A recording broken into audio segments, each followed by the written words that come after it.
everyone and welcome back to my channel. Thanks for watching. So today I'm going to go through a bit of a background really on my fitness journey and just basically some things I've learned along the way which might help people out, might not. But yeah, just to give you a bit of background really of where I've come from and where I'm at now.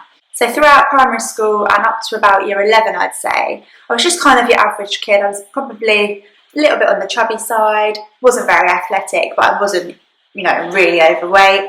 I was just your average kid really. I was into dance, so I have danced since I was about 7, but that was only kind of weekends. It wasn't too intense when I was younger, and I sort of ate okay.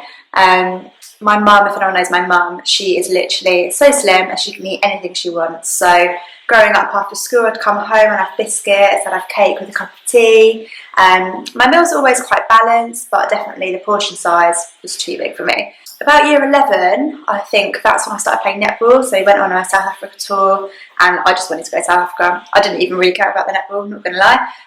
But yeah, I managed to train to get on the team to be able to go on this trip.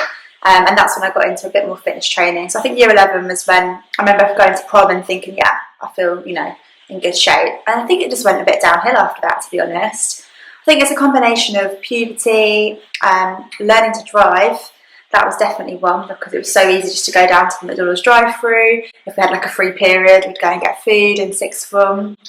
And yeah, I was still dancing, but I just literally had no concept of calories. I sort of ate what I want. So year 12 or 13, that was when I probably was at my biggest. I'll try and insert some pictures now. I remember going on like a girls' holiday to Cabos. Did not have any good shape, no nutrition, no fitness levels at all. But it didn't seem to bother me at the time. I don't think I was particularly conscious. Yeah, so that was when I was kind of thinking about what I wanted to do after sixth form, and I was really into my dance then. I thought, yeah, I want to be a dancer, I want to go to dance college. So I auditioned, I got into dance college, and I remember there feeling like one of the bigger girls, but I just didn't really know any knowledge about nutrition, about fitness, and I just knew that in order to make it in the dance industry, I needed to be skinny. And that was really drummed into us, if you're not a size 6, you're not a size 8, or even like a lean 10, you will not get any work. You'll literally get cut at auditions. And that's when it really sort of hammered home. And I really wanted to get skinny, basically. But I just didn't have any of the skills or the knowledge to know about eating healthily, about exercising. I was literally dancing day in, day out and dropping my calories drastically. And I remember literally having salads. I wasn't eating any chocolate. During the week, I was really putting a lot of pressure on myself. But then I think that led to kind of a bit of a burnout because I was training every day in terms of dance, and then I lost a lot of weight, but I had no real muscle as such. I had some for my dance training, but I wasn't doing weight training on the side or anything. So I did lose weight, but I was kind of not lean still. I just lost a bit of the fat really. So yeah, I just remember being called into the office and them saying, you need to lose weight. You're one of the bigger girls, you need to lose weight. So I was like, okay, right, I'm going to eat healthily. And in the week, I was so strict to myself. But come the weekend, I would binge like crazy. I remember on a Friday, I just felt so knackered. And all I wanted to do was get like massive fish and chip shop meal, those share bags. I used to literally eat a whole one of them babysitting on a Friday, like easily.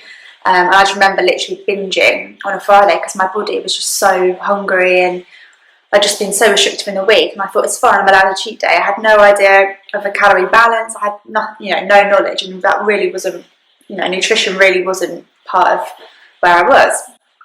So I remember leaving dance college after my second year, taking a year out, and that's when I kind of got into fitness. I started teaching Zumba, I started teaching dance, and yeah, really was enjoying my fitness.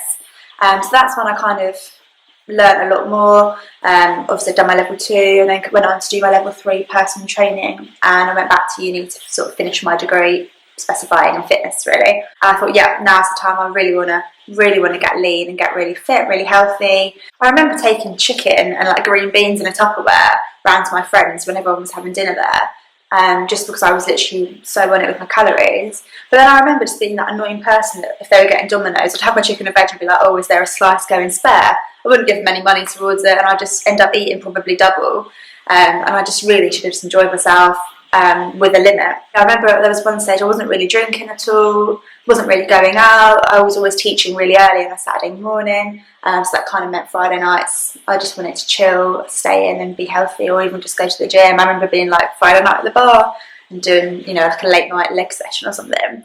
And then I remember at this point, this actually at the time was probably when I was at my leanest and my fittest, and I looked amazing, but I didn't feel it. I still felt that I needed to lose more weight. All my clients wanted from me was knowledge on how to train, knowledge on nutrition, and just how to become their best self, really. But I felt that I had to have six-pack abs for that, but you really don't. All you've got to do is provide the coaching and the knowledge. So then I think that's when I decided, right, you know, I'm reaching burnout. I need to mix up my routine, get my calories sorted, and just find a happy medium.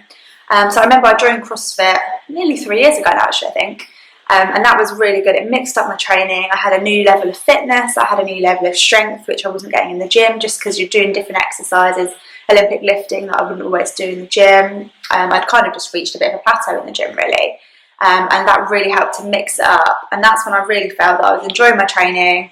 My nutrition was balanced, you know. I could go out and enjoy a glass of wine and a meal on a Friday, but at the same time I wasn't absolutely restricting and absolutely binging. I was just finding a happy medium.